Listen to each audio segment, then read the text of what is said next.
Good afternoon. Harvard class of 2018, hello. Thank you so much for asking me to be here today. It meant a lot to me to know that you, the students, select the class day speaker. Thank you.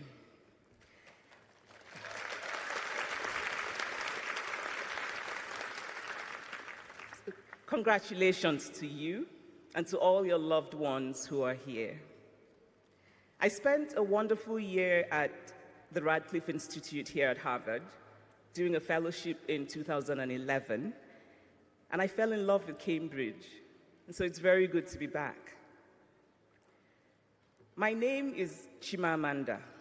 In Igbo, it means my personal spirit will never be broken. I'm not sure why, but some people find it difficult to pronounce. A few years ago, I spoke at an event in London. The English woman who was to introduce me had written my name phonetically on a piece of paper.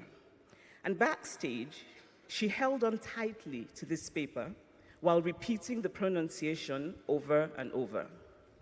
I could tell she was very eager to get it right. And then she went out to the stage and gave a lovely introduction and ended with the words, "Ladies and gentlemen, please welcome Chimichanga."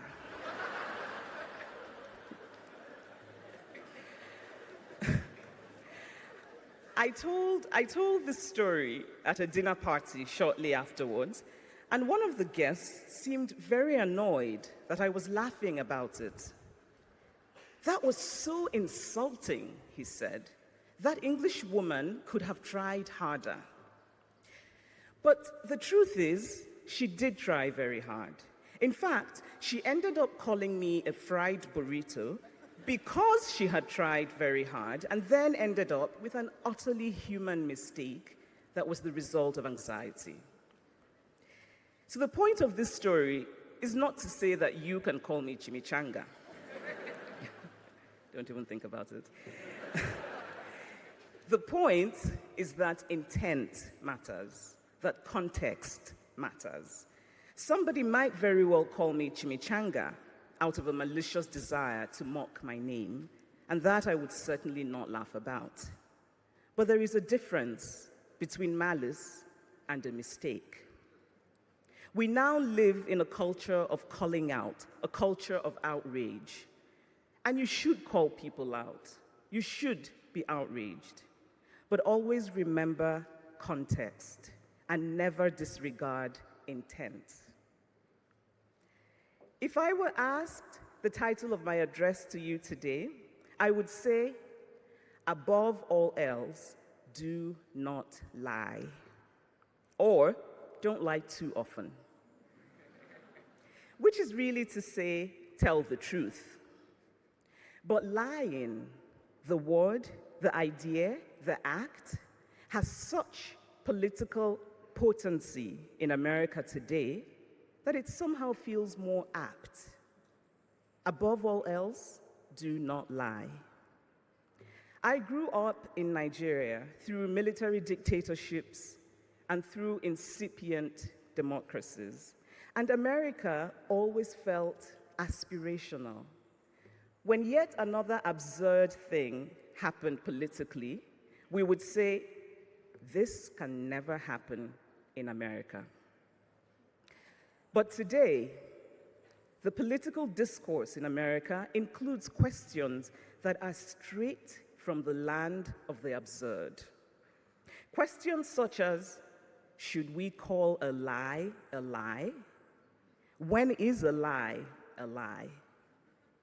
And so, class of 2018, at no time has it felt as urgent as now that we must protect and value the truth.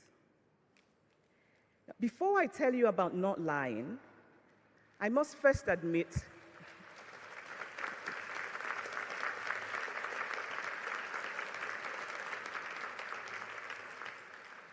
So before I tell you about not lying, I must first admit to lying.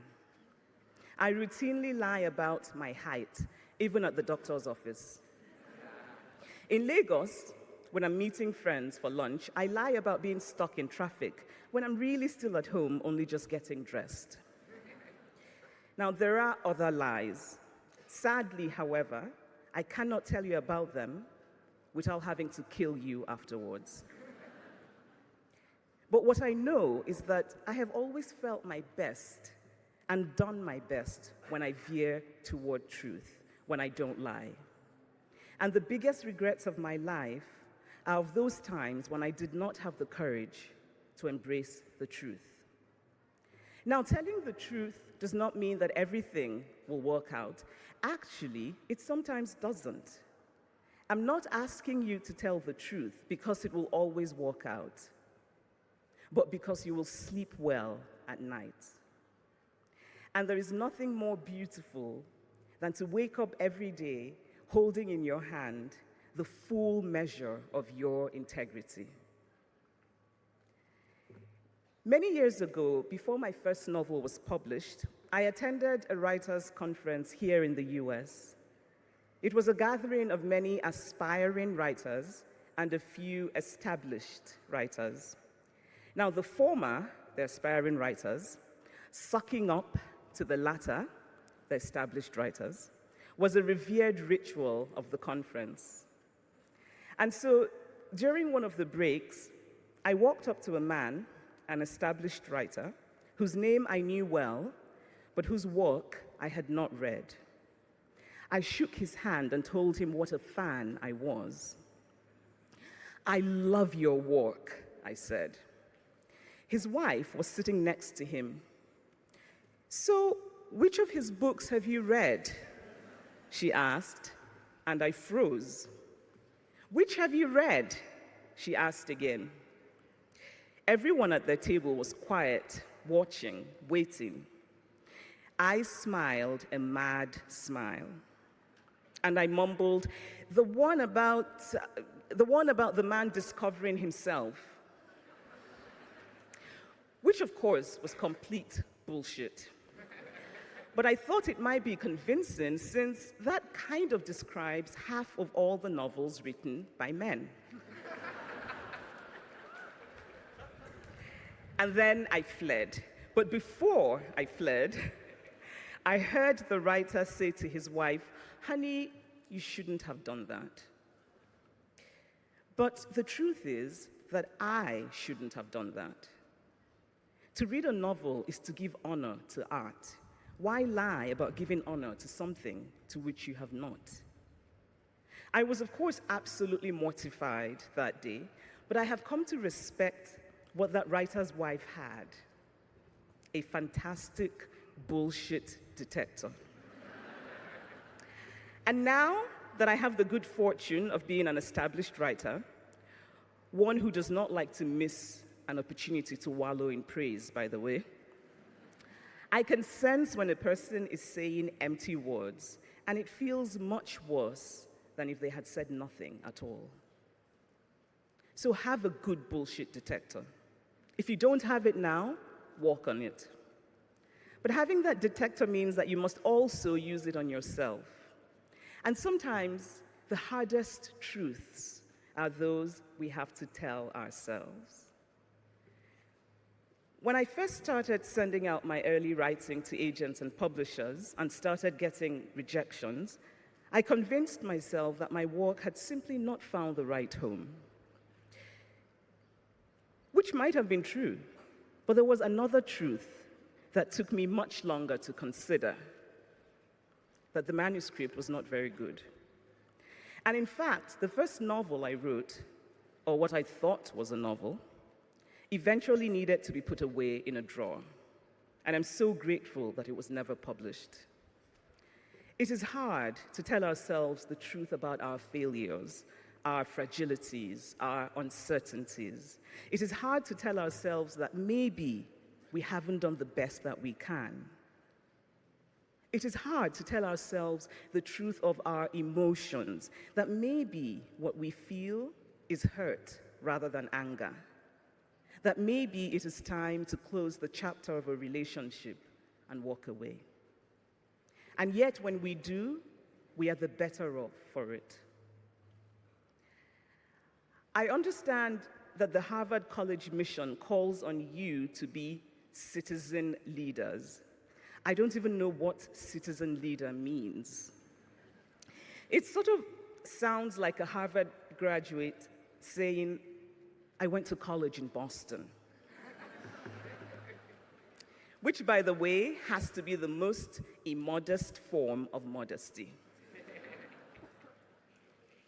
Please, class of 2018, when you're asked where you went to college, just say Harvard.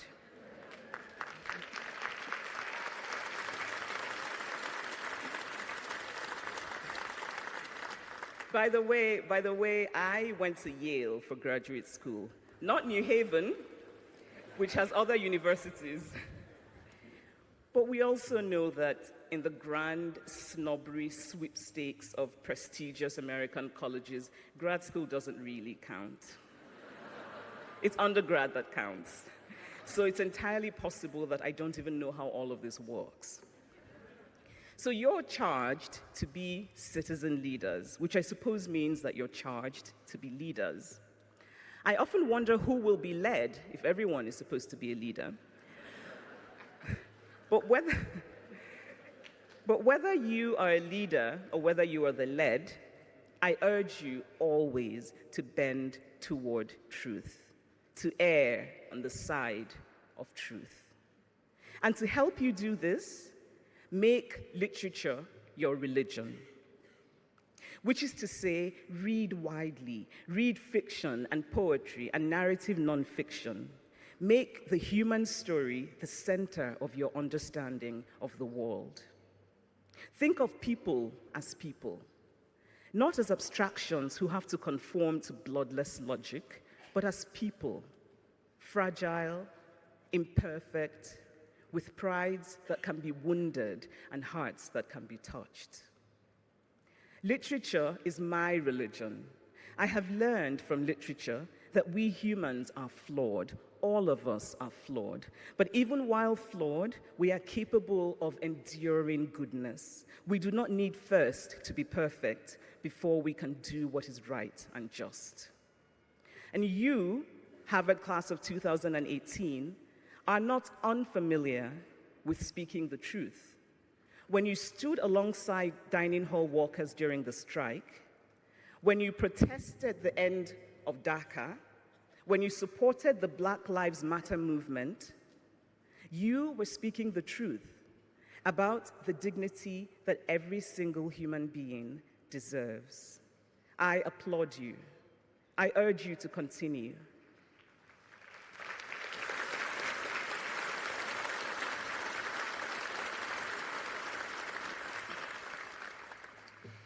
But remember that now, outside the cocoon of Harvard, the consequences will be greater. The stakes will be higher. Please don't let that stop you from telling the truth. Sometimes, especially in politicized spaces, telling the truth will be an act of courage. Be courageous. Never set out to provoke for the sake of provoking, but never silence yourself out of fear that a truth you speak might provoke. Be courageous. People can be remarkably resistant to the facts that they do not like, but don't let that silence you from speaking the truth. Be courageous.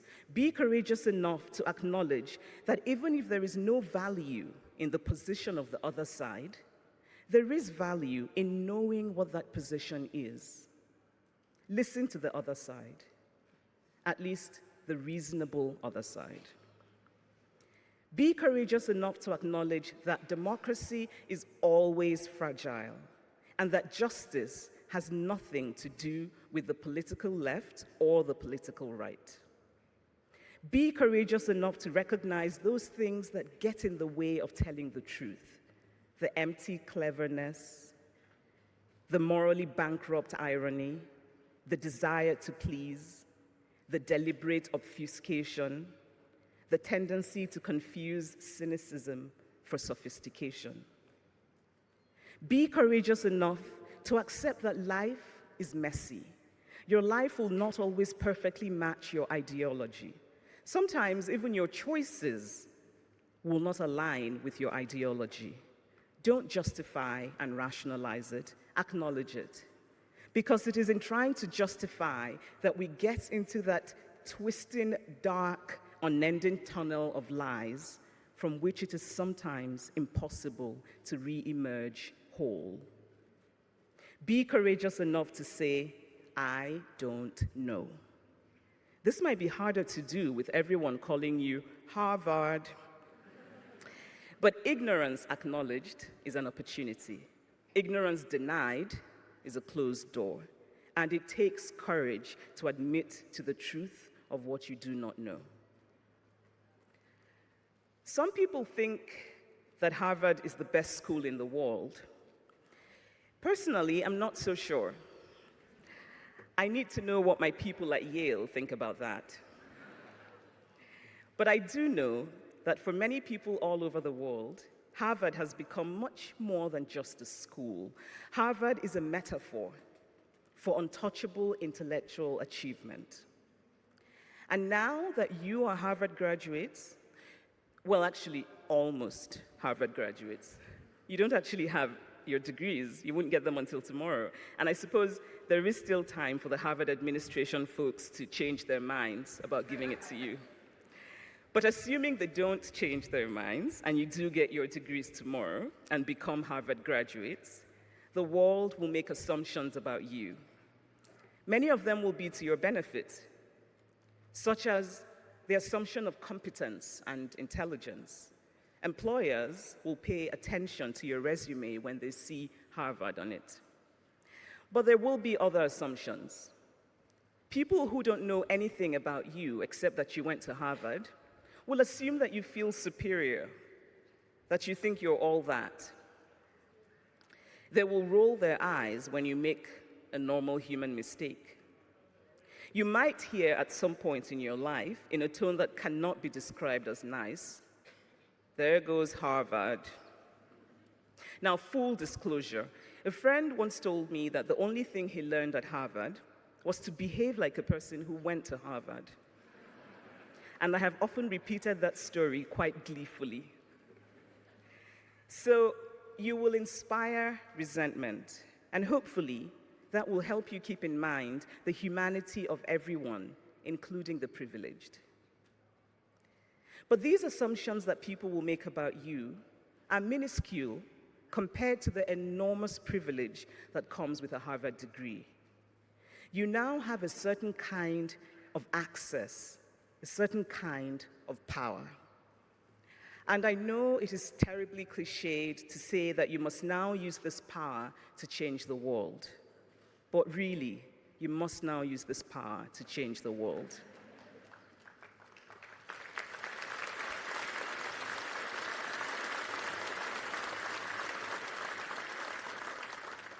Change a slice of the world, no matter how small. If you feel a sense of dissatisfaction with the status quo, nurture that dissatisfaction. Be propelled by your dissatisfaction. Act. Get into the system and change the system. Challenge the stale assumptions that undergird so many of America's cultural institutions. Tell new stories. Champion new storytellers. Because the truth is that the universal does not belong to any one group of people. Everybody's story is potentially universal. It just needs to be told well. Change the media in America. Make it about truth. Not about entertainment, not about profit-making, but about truth.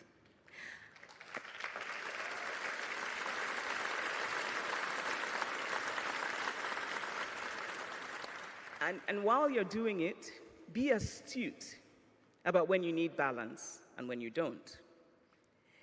Because sometimes seeking balance gets in the way of telling the truth. If you're reporting about the sun rising in the east, you do not need to hear the other side, because there is no real other side.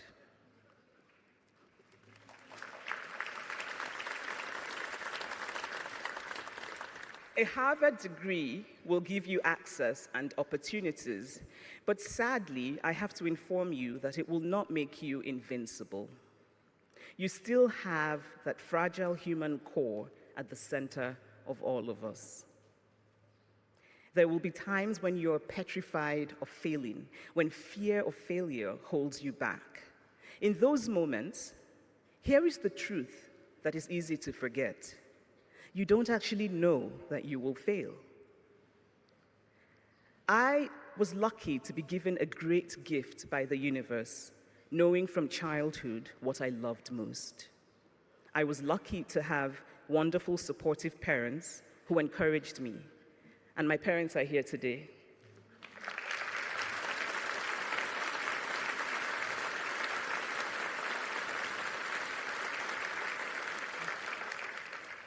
Writing is what I love. Had I not had the good fortune of being published, I would be somewhere right now, completely unknown, possibly broke, but I would be writing. Some of you here today, like me, know what you love, and some of you don't. If you don't know, you will.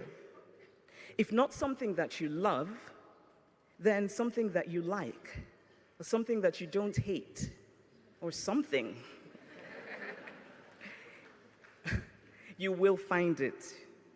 But to find it, you must try. The wonderful Shonda Rhimes said very wisely that you have to do something until you can do something else. Try. If it doesn't work out, try something else.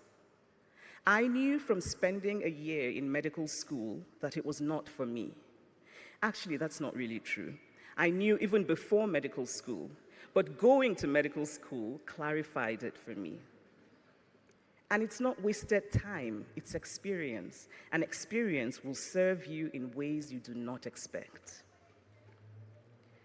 I cannot tell you how many times in the course of writing my second novel, Half of a Yellow Sun, which was a deeply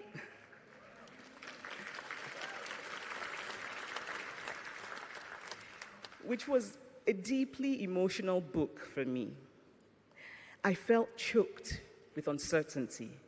I would climb into bed and eat chocolate. But I knew that after all the chocolate eating, after all the sinking into a dark place, that I would get up and keep writing. I cannot tell you how often I would sit down to write, and instead I would find myself going online to look at shoes and to put different shoes in various online carts and then remove some and put some back and order some and then not order some. I'm actually thinking of starting a society of esteemed procrastinators. And I suspect that many of you would probably sign up. Procrastinating is a form of fear, and it is difficult to acknowledge fear. But the truth is that you cannot create anything of value without both self-doubt and self-belief. Without self-doubt, you become complacent. Without self-belief, you cannot succeed. You need both. And there is also the fear of measuring up, of keeping up, which for you might be heightened by the heavy weight of all those Harvard expectations. I want to share a line from a lovely poem by Mary Oliver. Whoever you are, no matter how lonely, the world offers itself to your imagination. When you fall into the funk of competition, when you compare yourself with other Harvard graduates, when you worry that you didn't get that job at Goldman or McKinsey or in Silicon Valley right after graduation, or didn't win a Pulitzer at 30, or didn't become a managing director or partner of something at 35, think of literature. Think of the early bloomers and the late bloomers. Think of the many experimental novels that do not follow the traditional form. Your story does not have to have a traditional arc. There is an Igbo saying, mgbe onye jikuni bụ ụtụtụ ya. It translates literally to, whenever you wake up, that is your morning. What matters is that you wake up. The world is calling you. America is calling you. There is work to be done. There are tarnished things that need to shine again. There are broken things that need to be made whole again. You are in a position to do this. You can do it. Be courageous. Tell the truth. I wish you courage and I wish you well.